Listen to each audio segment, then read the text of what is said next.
ናርሲሲዝም ስንል በራስ ፍቅር መጠመድ፣ ከመጠን ከልክ ባለፈ መልኩ ራስን መውደድ፣ ወንዶች ሴቶች ሚስቶቻቸው እንዲሽቆጠቆጡ ለእነርሱ ቃል ታዛዥ እንዲሆኑ። እርግጥ ነው የራስ ለመደረግ የታሰቡት ሰዎች መጠንቀቅ ይኖርባቸዋል ማለት ነው።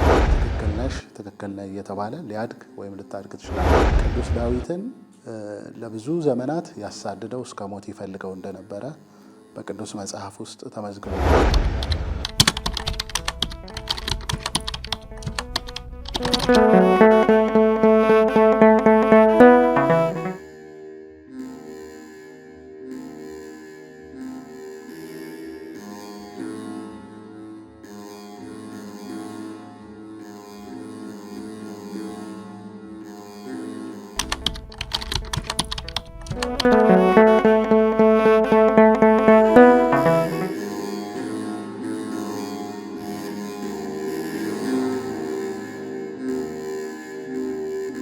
የሰው ልጅ ማንነት እጅግ ጥልቅና ሚስጥራዊ ነው። ከጥንት ጀምሮ ፈላስፎችና ሊቃውንት ራስን ማወቅ ትልቁ ጥበብ እንደሆነ ሲመክሩ ኑረዋል። ነገር ግን ራስን ማወቅ መስመሩን ስቶ ራስን ወደ ማምለክ ሲቀየር የሰው ልጅ ማኅበራዊና መንፈሳዊ ሕይወት መመሰቃቀሉን አሃዱ ብሎ ይጀምራል። ይህ የራስ ወዳድነት አዚም፣ ይህ የትዕቢትና ራስን የማምለክ ደዌ ናርሲዝም ይባላል። ስሙም እንደ ታሪኩ ጥንታዊ ነው። ከጥንታዊ የግሪክ አፈ ታሪክ እስከ ዛሬው ዘመናዊ የሥነ ልቦና ምርምር ድረስ ናርሲዝም የሰውን ልጅ አእምሮ ሲፈታተን ዘመናትን ተሻግሯል።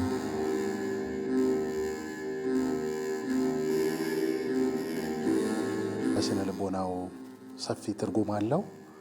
የተወሰደው ናርሲሰስ የሚባል አንድ የግሪክ ወጣት አለ። ከግሪክ ሜቶሎጂ ወይም አፈ ታሪክ ነው። ይሄ ወጣት ምንድን ነው የሚያደርገው? ወደ ውሃ ዳርቻ ሄዶ መልኩን ያያል።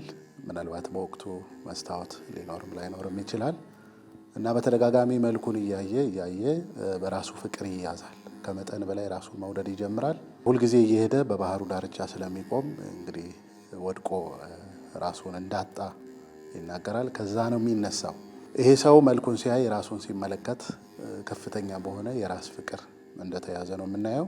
ናርሲሲዝም ወይም ናርሲስቲክ ቢሄቪየር ስንል ራስን ከመጠን በላይ ከተቀመጠው ገደብ በላይ ለራስ ከሚሰጥ ክብርም ፍቅርም በላይ ራስ ተኮር የሆነ ፍቅር፣ በራስ ዙሪያ ማጠንጠን፣ ከፍተኛ ሞገሳን፣ ከፍተኛ ውዳሴን ለራስ መፈለግ፣ ሰዎች ሁሉ ስለኛ እንዲናገሩ፣ ስለኛ እንዲያወሩ፣ በእኛ ዙሪያ እንዲወያዩ፣ የኛ የሆነውን ነገር ሁሉ ከፍ አድርገው እንዲናገሩ መፈለግን የሚያሳይ ነው ማለት ነው።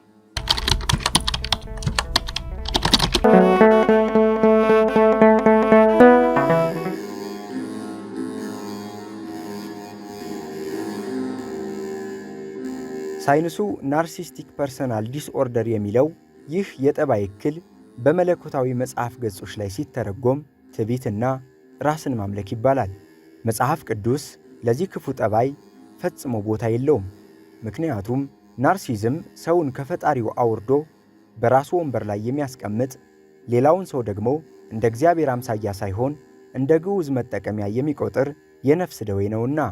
ይህም ብቻ ያይደለ ናርሲዝም ጸጋን የሚያስገፍፍ፣ ፍቅርንም የሚያርቅ፣ ሰውን በመስታወት እስር ቤት ውስጥ ዘግቶ የሚያስቀር ጨለማም ጭምር ነው።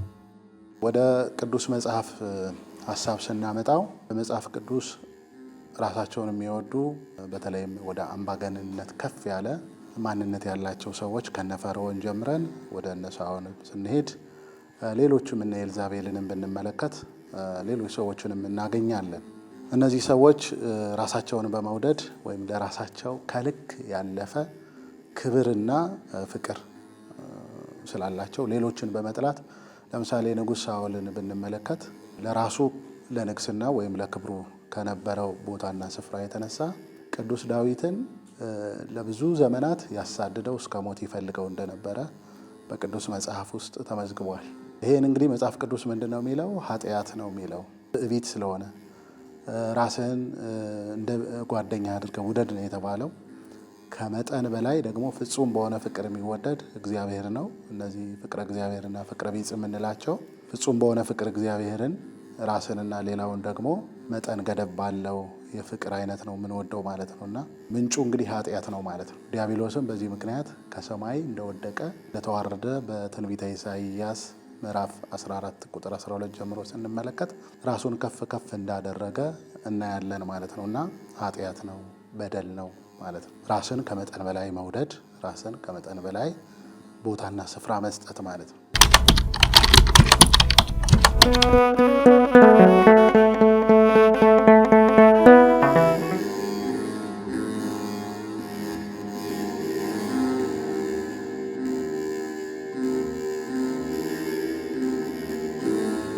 ብዙዎቻችን ራስን መውደድና ናርሲዝምን ልብ አንለው ይሆናል እንጂ በመካከላቸው ያለው ልዩነት እጅግ የተራራቀ ነው። እንደ ስነ ልቦና ባለሙያዎች ማብራሪያ ከሆነ ራስን መውደድ ጤናማ ማንነት ሲሆን ለራስ ክብር መስጠትና ለሌሎችም ፍቅር ማካፈል ላይ ያጠነጥናል። በአንጻሩ ናርሲዝም ግን ራስን መውደድ ሳይሆን የራስ ምስል እስረኛ መሆን ነው ይሉታል። እዚህ ላይ ልብ ልንለው የሚገባው ቁልፍ ቁም ነገር ጤናማ ሰው ራሱን ሲወድ ሌላውንም ያከብራል። በናርሲስቲክ ፐርሰናል ዲስኦርደር የተጠቃ ሰው ግን ራሱን ለማክበር ሌላውን ማዋረድ ግዴታ ይመስለዋል። ናርሲሲዝምን ስንመለከት በሁለት ከፍለን ልናየው እንችላለን። የመጀመሪያው ጤናማ የሆነ ማናችንም ቢሆን ለራሳችን ለምሳሌ በቅዱስ መጽሐፍ በኦሪት ዘሌዋውያን ምዕራፍ 19 ላይ ስንመለከት ወንድምህን እንደ ራስህ ውደድ ይላል እና እንደ ራስ መውደድ አለ። እንደገና ደግሞ እግዚአብሔርን በፍጹም ሁኔታ መውደድ አለ እና መጠነኛ የሆነ ፍቅር፣ መጠነኛ የሆነ ለራስ ክብር፣ ሙገሳም ቢሆን መጠነኛ የሆነ ነገር ለራሳችን ሊኖረን ይችላል አለንም። ይሄኛው ናርሲስቲክ ወይም ደግሞ ከመጠን ያለፈ ገደብ ያለፈ ፍቅር ብለን የምናነሳው ምንድን ነው? ወደ ህመም፣ ወደ ፐርሶናሊቲ ዲስኦርደር ወይም ደግሞ ወደ መዛነፍ፣ ወደ መዛባት ሲገባ ማለት ነው። አንድ ሰው ወደ ህመም ሲለወጥበት መገለጫዎቹ እንግዲህ ዓለም ሁሉ በእኛ ዙሪያ እንደምታጠነጥን፣ ሰዎች ሁሉ ስለኛ እንደሚናገሩ፣ እኛ የተናገርነው መደመጥ፣ መሰማት፣ መከበር እንዳለበት፣ ሰዎችን ማዳመጥ የምናቆምበት፣ ሰዎችን የምንረብሽበት ሁኔታ ስንገባ ማለት ነው። ሰዎችን ዝቅ ዝቅ የምናደርግበት። ምክንያቱም በናርሲሲዝም ባህሪ ወይም ጠባይ ውስጥ ምን አለ? ሰዎችን መናቅ አለ፣ አለመስማት፣ አለማዳመጥ አለ።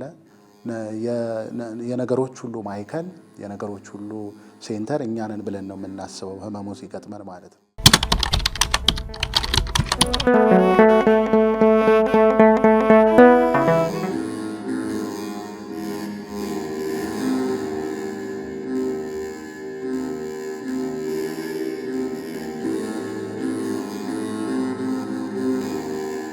ማንም ሰው ናርሲስት ሆኖ አይወለድም።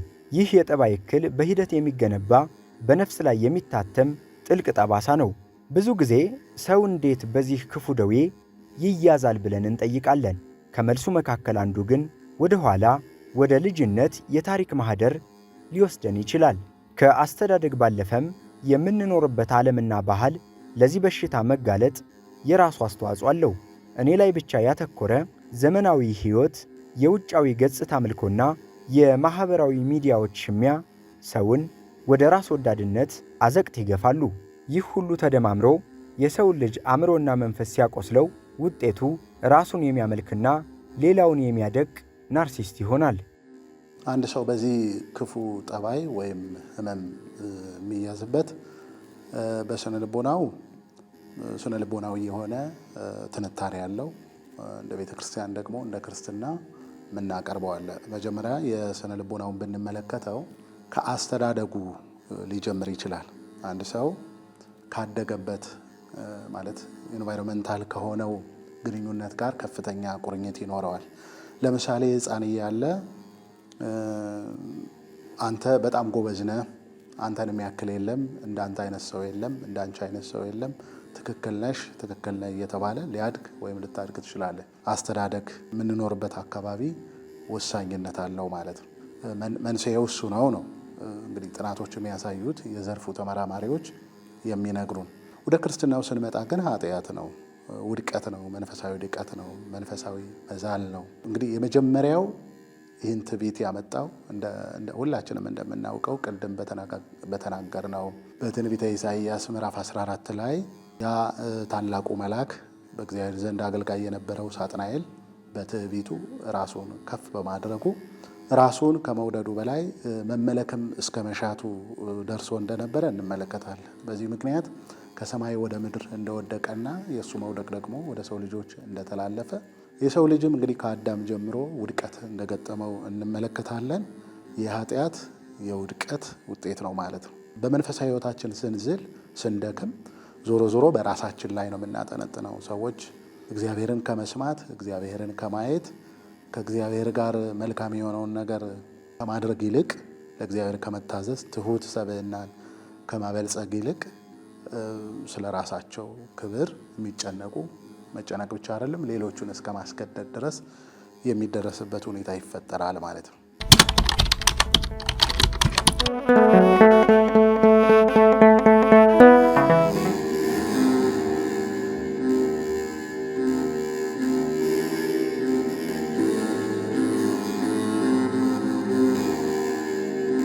ናርሲዝም በአንድ ግለሰብ አእምሮ ውስጥ ብቻ የሚቀመጥ በሽታ አይደለም። ይልቁንም እንደ ሰደድ እሳት የቅርብ ሰዎችን ሕይወት የሚያቃጥል መርዛማ ተጽዕኖ አለው። በተለይ በትዳርና በቤተሰብ ውስጥ ከናርሲስት ጋር መኖር ድምፅ ከሌለው ገዳይ ጋር እንደ መታገል ይቆጠራል የሚሉት አሉ። በዚህ ክፉ ደዌ የተጠቃ ሰው ጥላ ስር የሚኖሩ የቤተሰብ አባላት በየቀኑ የሚጋቱት መራራ ጽዋ ስለመኖሩም አጠራጣሪ አይደለም። ናርሲስት ወላጅ ባለበት ቤት ልጆች የሚተነፍሱት ፍቅርን ሳይሆን ፍርሃትን ነው። ልጆቹ የሚወደዱት በራሳቸው ማንነት ሳይሆን ለወላጆቻቸው ስኬትና ዝና መገልገያ ሲሆኑ ብቻ ነው። በዚህ ድባብ ውስጥ የሚያድጉ ልጆች ነገ የራሳቸውን ማንነት መገንባት አቅቷቸው ለተመሳሳይ የጠባይ መዛባት ይጋለጣሉ። ናርሲስቲክ ቢሄቪየር በቤተሰብ ላይ በሚስት በባል ላይ ከፍተኛ ጫና ይፈጥራል። በነገራችን ላይ ይህ ህመም እንደ ጥናቶቹ መሰረት ከሴቶቹ ይልቅ በወንዶች ከ70 እስከ 75% የሚታይ የሚከሰት ነው። ምን ማለት ነው? የኛ የወንዶች መገለጫና ጠባይ ተደርጎ ሊወሰድ ይችላል። ከጾታ አንጻር ስንወስደው በቤት ውስጥ ወይም በትዳር ስንመለከት ብዙ ወንዶች ሴቶች ሚስቶቻቸው እንዲሽቆጠቆጡ ለእነርሱ ቃል ታዛዥ እንዲሆኑ እርግጥ ነው በቤተ ክርስቲያናችን አስተምህሮ ሚስቶች ለባሎች መታዘዝ እና ሀሳባቸውን ማድመጥ በፍቅር የእነርሱን ፍላጎት መሙላት ትምህርቱ በወጥነት ይሰጣል። ይሄኛው የሚለየው ምንድን ነው? አስገዳጅ በሆነ በጭቆና እና ጉልበትን አቅምን በመጠቀም ሴቶችን ማኒፑሌት ማድረግ ሚስቶችን ማኒፑሌት ማድረግ መጨቆን ጋር የሚያያዝ ነውና ልጆች አባቶች ሲመጡ ቁጭ ብድግ እንዲሉ ከፍቅር ይልቅ አባታቸውን ወላጃቸውን ከመናፈቅ ይልቅ እንዲፈሩ እንዲደነግጡ አባት የተናገረው ነገር ፍጹም ፐርፌክት ተደርጎ እንዲወሰድ ልጆች ለዛ ነገር ፍጹም ታዛዥ እንዲሆኑ ጎጂ ነገር እንኳን ቢሆን ማለት ነው። ወደ ሰፈር ወደ ሀገርም ከፍ እያለ ከመጣ ደግሞ እኔ ያልኩት ትክክል ነው ብሎ ምክንያቱም በራሱ ፍቅር የወደቀ ሰው ስለሆነ ናርሲስቲክ የምንለው ሰው ናርሲሲዝም የምንለው በሽታ ራስን ከልክ በላይ መውደድ ወደ ማምለክም ከፍ የሚል ስለሆነ ሰዎችን የማዳመጥ እድል የለውም። እንዲህ አይነት ህመም ያለበት ሰው እና ይረብሻል ማለት ነው። አስተያየት መቀበል አይፈልግም። የሰዎችን ሀሳብ ማስተናገድ አይፈልግም። ክሪቲሲዝምን ይፈራል፣ ትችትን ይፈራል። የሚያንጽ እንኳን ቢሆን አይወድም ማለት ነው። ከዚህ የተነሳ ምን ሊያደርግ ይችላል ማለት ነው? በዙሪያው ያሉትን ሰራተኞች ከሆኑ ምናልባት በኃላፊነት ደረጃ ካለ የትኛውንም የሀሳብ ግብዓት ቢያመጡ አስተያየት ቢያመጡ ይሄኛው እንዲደረግ ያኛው እንዲፈጸም ቢሉ ያንን ነገር የማስተናገድ ፍላጎቱም ሀሳቡም የለውም ማለት ነው። ሰዎችን ሀሳባቸውን ተቀብሎ በተለይም የትህትናና የርህራሄ ልብም ስለማይኖረው ማለት ነው። ትህትና ርህራሄ የሚባሉ ነገሮች የሉትም በዚህ ህመም የተጠቃ ሰው ማለት ነው። እና አካባቢውንም ትዳሩንም ቤተሰቡንም በስራ ዙሪያው ያሉትንም ነው የሚረብሸው ማለት ነው። ማድመጥ አይፈልግም። ሌሎች እንዲመሰገኑ አይፈልግም። ሌሎች መልካም ነገራቸው እንዲጎላ አይፈልግም። የሱ መልካም ነገር እንዲጎላና የሱ ደግሞ አሉታዊ ነገሮች በማንም ሰው እንዲጠቀሱ አይፈልግም ማለት ነው። ናርሲስቲክ የሆነ ጠባይ ያዳበረ ሰው ማለት ነው።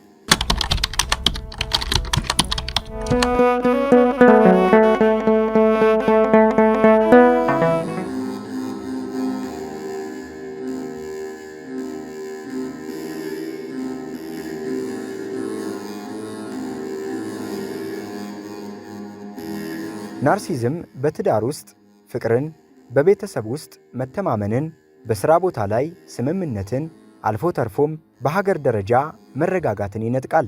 ናርሲስት መሪ፣ ናርሲስት ወላጅ ወይንም ናርሲስት የትዳር አጋር ባለበት ቦታ ሁሉ ሰላም የለም።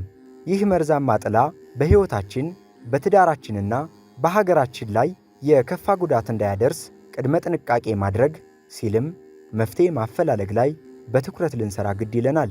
የመጀመሪያው እንግዲህ ችግሩ እንዳለ የመለየት ነው። ምናልባት አንዳንድ ጊዜ ሁሉንም ነገር ሌብል ከማድረግ በሌሎች ነገሮች ከማጠቃለል ይልቅ ችግሩ እንዳለ የትዳር አጋር ጋር እሷ ላይ ወይም እሱ ላይ ይህ ችግር እንዳለ መገንዘብ ያስፈልጋል ማለት ነው። ከዛ በኋላ ራስን ባውንደሪ የምንለው አለ። ድንበር ወይም ገደብ አበጅቶ ራስን የመጠበቅ ስራ መስራት ያስፈልጋል ማለት ነው። በጣም ላለመጎዳት ሙሉ በሙሉ ለዛ አካል ለምሳሌ ወደ ወጣቶች ህይወት ብንመልሰው ወጣቶች እንግዲህ የፍቅር ህይወት ይኖራቸዋል። የተቃራኒ ጾታ ፍቅር ይኖራል እና በዛ ውስጥ ናርሲስቲክ የሆኑ ሰዎች ማኒፑሌት ስለሚያደርጉ፣ ስለሚጥመዝዙ፣ ስለሚያታልሉ በጣም እንደሚወዷቸው እንደሚያፈቅሯቸው በማባበል የራሳቸው ሊያደርጓቸው ይችላሉ። የራስ ለመደረግ የታሰቡት ሰዎች መጠንቀቅ ይኖርባቸዋል ማለት ነው። እነዚህ ናርሲስቲክ የሆኑ ሰዎች ለጥቅማቸው እንጂ ሰዎችን ማኒፑሌት የሚያደርጉት፣ የሚጠመዝዙት፣ የሚያባብሉት ከእውነት ተነስተው አይደለም። እውነተኛ በሆነ ፍቅር፣ እውነተኛ በሆነ ነገር አይቀርቡም። ሲጀመር ሁል ጊዜ ስራቸው፣ ሀሳባቸው ምንድነው? ድራማቲክ የሆነ ነገር ነው። ሱፐርፊሻል የሆነ ከውስጥ ሳይሆን ከውጭ የሆነ አፋዊ የሆነ ነገር ነው። አጠቃላይ ቢስቁ፣ ቢጫወቱም፣ ቢግባቡም፣ በፍጥነት ቢቀርቡም ውጫዊ የሆነ ነገር ነው። ለሚያቅዱት ለሚያስቡት አላማ ግብ እንዲመታላቸው ነው። ከዚያ ያለፈ ውስጣዊ የሆነ ወይም ደግሞ የጋራ የሆነ ነገር አልመው አይሰለፉም ማለት ነው እና ከነዚህ ሰዎች ጋር የሚኖሩ ሰዎች በተለይ ጥንዶች እንግዲህ ልጅ ወልደው ሊሆን ይችላል፣ አብረው ሊኖሩ ይችላሉ እና አንዳንድ ጊዜ እንትን ማበጀት ያስፈልጋቸዋል። ድንበር ማበጀት በመካከል ያለውን በሁለቱ በእርግጥ በባልና በሚስት መካከል ድንበር ማስቀመጥ እጅግ የሚከብድ ቢሆንም ይህ በሽታ ይህ ህመም ነክቷቸው እንደሆነ ማሰቡም አይከፋም ማለት ነው።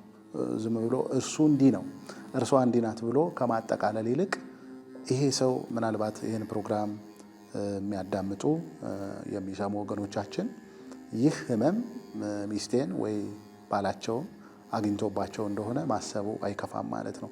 ቀጥሎ ደግሞ ራስን የመጠበቅ ሙሉ በሙሉ ራሳችንን እዛ ሰው ላይ እዛች ሰው ላይ መጣል አያስፈልግም ማለት ነው። እንግዲህ ናርሲስቲክ የሆኑ ሰዎች የሌሉበት ቦታ የለም። ምናልባት በአምልኮ አካባቢ ሊኖሩ ይችላሉ፣ በስራ ቦታ ሊኖሩ ይችላሉ፣ በሀገር አካባቢ ይህን መርሃ ግብር የሚከታተሉ ሰዎች አንዳቸው ከኛም መካከል አንዳችን ማናችንም ልንሆን እንችላለን ማለት ነው። ችግሩ በዚህ ችግር ውስጥ ያለ ሰው ችግሩን አውቆ መፍትሄ ለማምጣት ፍላጎቱም ተነሳሽነቱም የለውም። ምክንያቱም ሰዎች ካጠገቡ ነው አስተያየት ቢነግሩትም ለመቀበል ፈቃደኛ ስለማይሆን ችግሩን ለመቅረፍ ይህን ክፉ ጠባይ ለማራቅ ጊዜ ሊወስድበት ይችላል።